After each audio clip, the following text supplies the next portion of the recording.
LifeSpeak podcast sponsored by Chafin Real Estate Services. Looking to make your next move? You're in the right place. Welcome to LifeSpeaks, the podcast that dives deep into real stories, big ideas, and life-changing insights. Visit chafinrealestate.com or call 775-575-5000 today. I want to thank you for joining us today on our podcast, LifeSpeaks.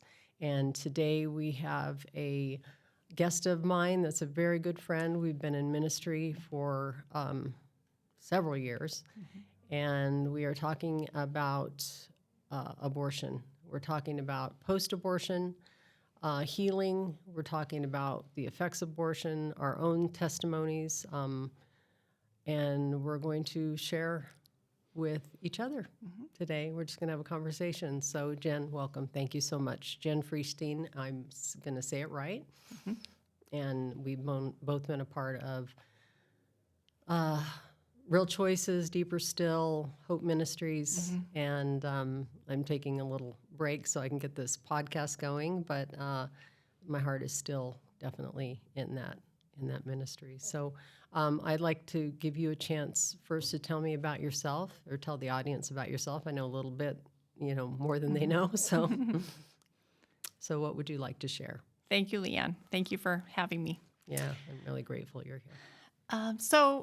Yes, hello, I'm Jen. I have been married to my husband 28 years Sunday. So that's exciting. Oh my God, happy anniversary. Thank you. That's awesome. Yeah. Oh my goodness. We're busy enough to celebrate it tonight, actually, instead of on the actual day, but that's our life right now.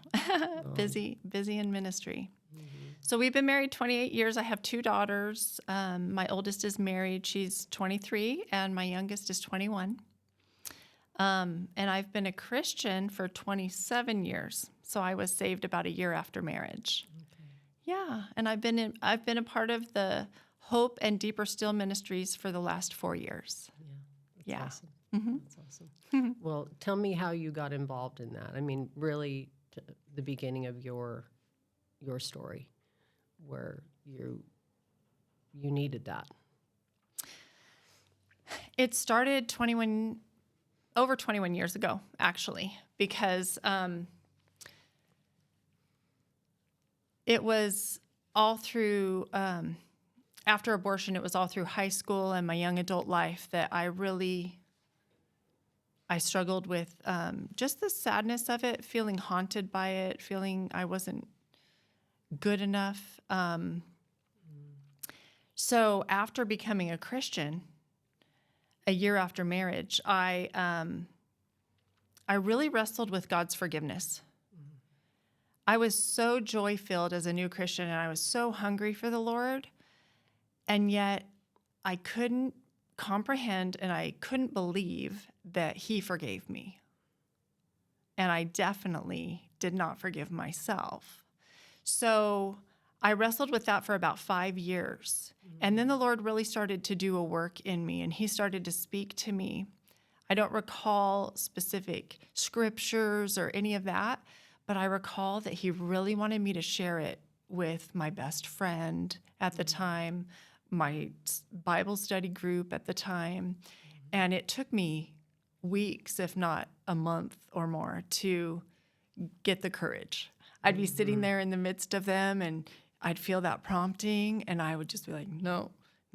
I really believed if they knew the truth about me, they wouldn't like me anymore, or that I would be outcast. So that is definitely a lie the enemy likes to put on anybody, actually, that struggles with shame, Yes. So I built up the courage finally to tell my best friend, and then my Bible study group. And the Lord actually used a college class that I was taking in that same time. It was a class that was required, and I was going to go back to college for nursing. And I don't even recall. I just know that the one night at that class was the whole purpose of why I was there and why I was in it, because it was about abortion.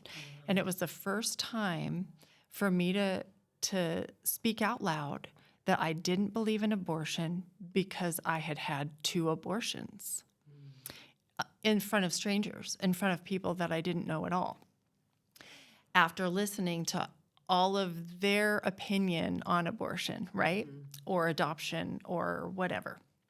So I know that was the purpose in it for me to start to get vocal about my past.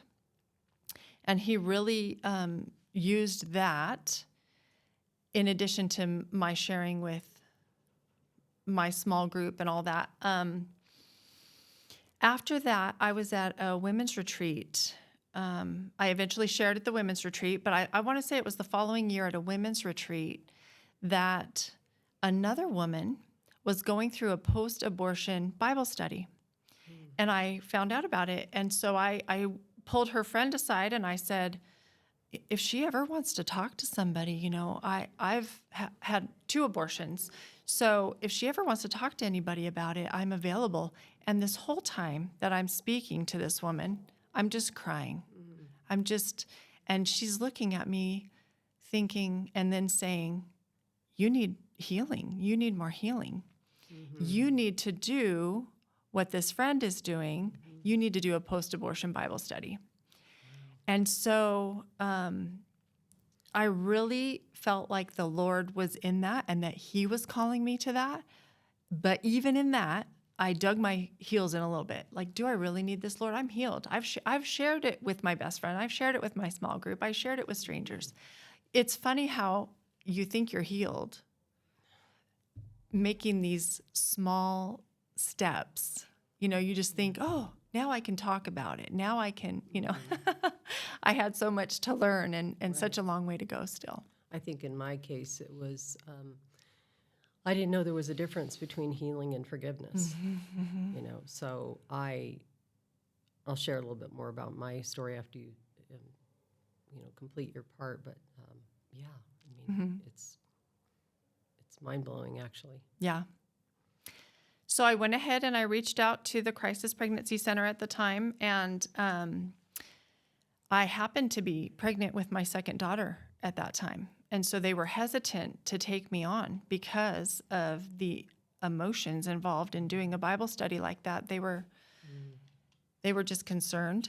But after praying about it on their side and my side, they said, absolutely, you can start a Bible study with us. So I think my group started as 3 women, and then it was quickly two of us going through it together. But that was really when the Lord met me for abortion. And that's really where I met his forgiveness. It's where I forgave myself.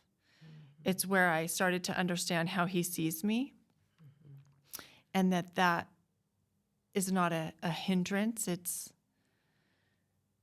was my past, but it's not who I am today. Right. And it's your testimony.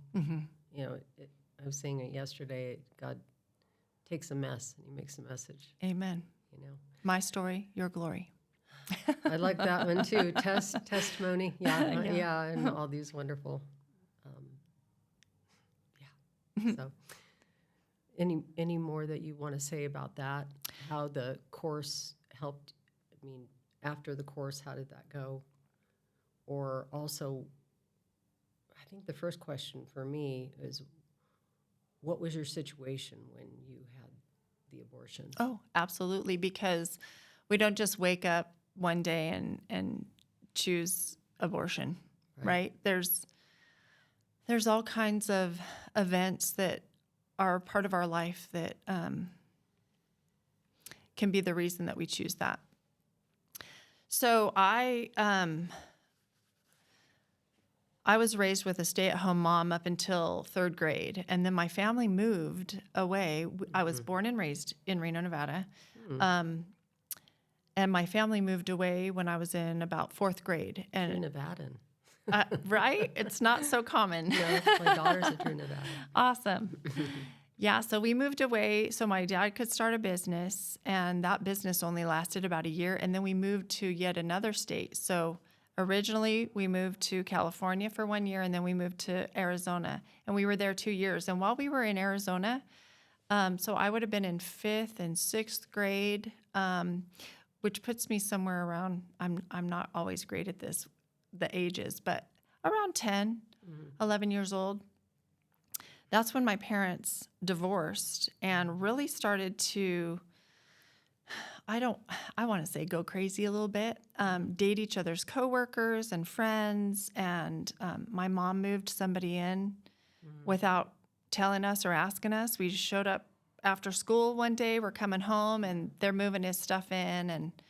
And my mom, she just was struggling with where she was at in her own life. And she'd find out about something my dad was doing, and she'd pack us all in the car, and she'd be driving across town half crazy and crying and screaming. And so we witnessed a lot of that. And so they divorced, but then they remarried. And we actually moved back here to Reno when I was about 7th grade. And then they divorced again after that.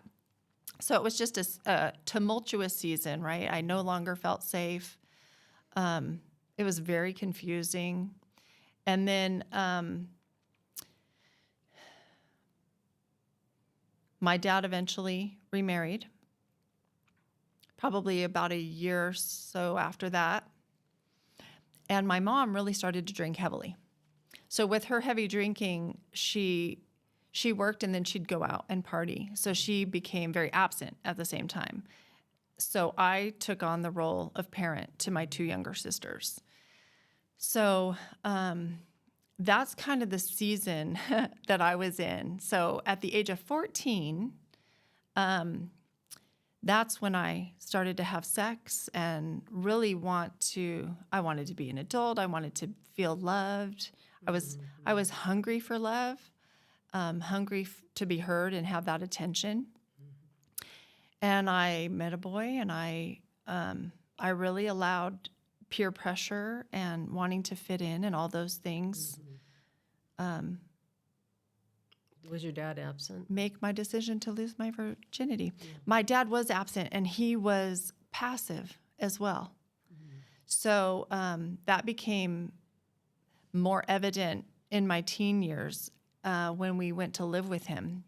He would not deal with things that needed to be dealt with. If my stepmom and I were fighting, he would, you guys will work it out. He wouldn't get involved. So, yes, he was absent and passive. So we saw him every other weekend. So that was really difficult for me as well, because I would have considered myself a daddy's girl up until then. And I really had a hard relationship with my mom. We weren't close. I didn't want to confide in her. She was still drinking. I was angry with her. Yes. Yeah. So starting to have sex at the age of 14, of course I became pregnant. So to make a decision for abortion, I was scared to death. I was scared to be so young. I was scared that I was a freshman in high school. I was scared to death to tell my parents. I had a friend at the time who had taken me to Planned Parenthood so I could have the pregnancy test. And of course, we get the news that I'm pregnant. And I'm just like, what am I going to do? And she was like, you'll get an abortion. I've had an abortion. And so it seemed very... How old was she? She's my age. She's the same age as me. It seemed very inconsequential. It seemed very... It was like the thing to do. A fix. Yeah, a fix. It's not going to affect you. And I was working at the same time. I don't have the clearest memories, but I was working at the same time to not believe it was life and a child, right? It's not a baby yet. It's a clump of cells. I was very much understanding what the culture that's what we're told. And the world wants us to believe. Yeah. So I, of course, went ahead with abortion, and I remember clearly the first abortion, coming home, laying on my bed, and crying and having sadness, and I'm sure it wasn't what I expected. You know, it wasn't just a procedure. It wasn't as minimalized as I would have thought. So after that, I don't think that lasted very long. I was right back at school. I was right back at work and working to forget it. But I know that I was changed. I know that I was sad. And I know that I was probably more clingy to a degree to this relationship, you know, wanting to be loved, wanting to be accepted. And For the boy, you mean? yeah, with the boy. Yeah. 14 is so, they call it puppy love, but it's really not. It's like this first cut is the deepest moment. Yeah, and then adding sex into that is like a whole level. I recall when we broke up, how depressed and devastated I was, like really, really devastated. But of course, I moved on. I met another boy, started having sex with the next boy, and got pregnant again. And the second time I was pregnant, it was kind of matter of fact, like, well, I've already done this once. I know how to fix this. I know how to take care of this. So I had a second abortion. Did he know? Did you? He did. He did. He knew. He took me. I don't recall giving him a choice. I don't recall having a conversation for what should we do, or do we consider keeping this baby, putting it up for adoption. I don't recall any of that. So I had a second abortion. I remember him taking me home, dropping me off, and I do not recall grieving the second time.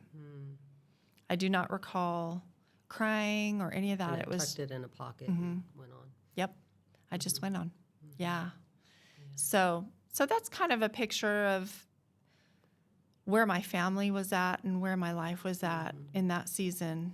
I felt very alone, and I felt like I was raising myself and my sisters to a degree, and my parents were in their own worlds with their own stress and their own problems. So there wasn't guidance there, or maybe the care that you need at that age. So, Right. yeah.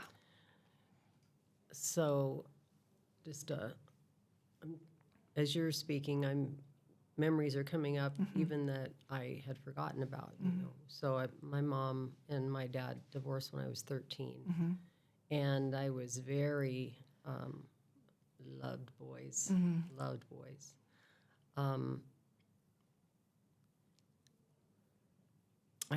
I was just promiscuous to the point of almost having sex.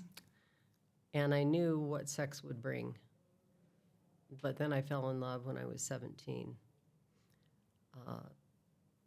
And I just thought he was it, you know. But he was as more damaged probably than I realized. You know, his mom and dad were divorced. He was struggling with a bad relationship with his own father, and his mother was kind of out of the picture, and she was mentally ill. His dad was teaching him really terrible things to do, and so he was kind of a wild guy, but charismatic and good-looking, and you know, I was in love. And when it was almost like the thing to do was when I turned 18, we were gonna do it, you know, and we did. I remember I lost my virginity out in the middle of the desert. It was a billion stars all around, and I'm thinking, okay, you know, this is it, you know, and I was like, I had no value for myself, and I was thinking, you know, my mom loved me. I know she did. My dad did the best he could with what he had. I had faith in my life, was raised Catholic, Baptist. You know, I think I did things for other people. I even got baptized at 16 for my aunt and my uncle, who I adored, and they were the best people. But I had no heart change, you know. I didn't have a salvation experience. When I say salvation experience, I mean like a born-again salvation experience. So I was just doing my own thing, trying to make the road on my own, but anything that Frank wanted me to do, I did. I quit college, and just kind of whatever Frank wanted me to do, and which was not good because he didn't know what to do either. You know, he was as lost as I was. But when I got pregnant, he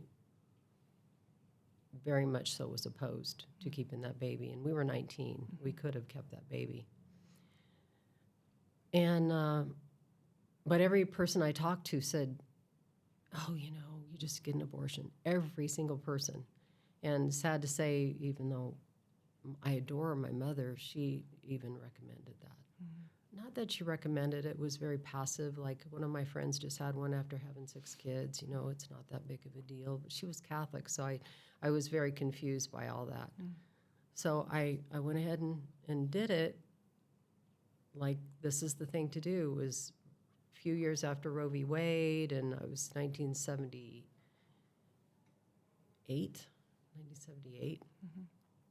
And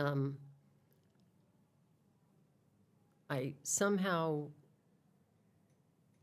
connected that religion, Jesus forgives, so I'm sure he's going to forgive this. Even though I wasn't really saved, it was just like, well, he's going to forgive this.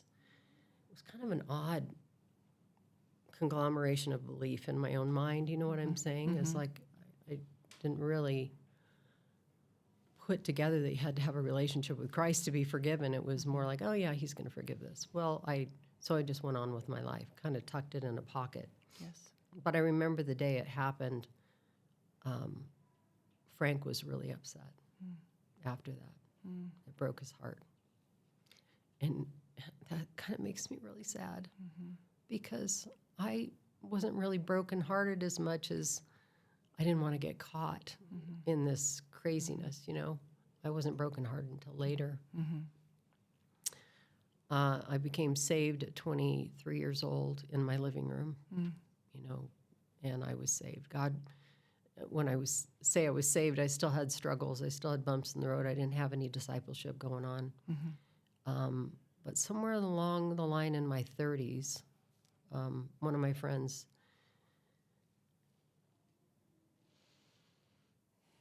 just said something that was so bizarre because I was having panic attacks every time I didn't have my children in my view. So I had another son and another daughter. My daughter came first, and that was Frank's daughter. We had divorced by the time she was 2. It wasn't going to work. I married right away to another man who was atheist at the time, and I got saved after we got married, and I was a whole nother shocker for him. Had a beautiful little boy. But somewhere in their teenage years where they were out of my purview, I started having panic attacks. And Hassan and my marriage didn't last. That's a whole nother podcast of the grace of God, because not only Frank and Hassan became believers, but they both passed away. And they both became very good friends. So I'm very grateful for that. But in a Bible study, one of my friends said, I don't mean to be rude, but have you had an abortion? And I went, well, that's kind of an odd thing to say. I mean, I didn't say that to her. I was just like, well, yeah. And she goes, yeah, you present with a lot of the symptoms, or whatever they call it. Post-abortion stress. Post-abortion stress. So I was like, well, yeah, I have. And she said, you know, I can help you, you know, get contacted with Crisis Pregnancy Center and the course. And I was just like blown away, because 2 years before that, I was asking God, what is wrong with me? Like, I was so screwed up. I was having panic attacks. I was acting. I was raging, didn't understand any of what I was doing. I was promiscuous before that, and I was a Christian, and I'm like, geez, what is going on? I was just like nuts. My weight was ridiculous. My top weight was 267. I would eat when I didn't even know how to function as a human being. And so I took this course through CPC, Christ Pregnancy Center in Reno, and called Forgiven and Set Free. And I was forgiven and set free. So somehow the same thing that you said is I had set this, or for me, I had set the abortion to the side like it was too much to be forgiven. Even though I was saved, I hadn't received forgiveness for that. And I didn't know I needed healing. I had no clue. I mean, I was as milky a Christian as you could come across. You know, I didn't know the love of God. I didn't know he loved me at all. I just thought, you know, Jesus died for me and that was good enough. And I just didn't know the love of the Father. I didn't know the Holy Spirit was even in existence. You know, it was just all this really, really immature stuff going on. But I received his healing and his forgiveness that day, or at the end of that course. And I knew someday I would be involved in the ministry, but I didn't want to tell my kids about what I had done. And so that brings us to this, what I call post-abortion healing time in our lives. And that's kind of what I would like to have, like this next segment. We're gonna close this episode out, and then we're gonna have a second episode. And so I just want to thank you for joining us today. We're gonna move on with our second part of Jen and my testimony regarding post-abortion, and we'll have our next episode.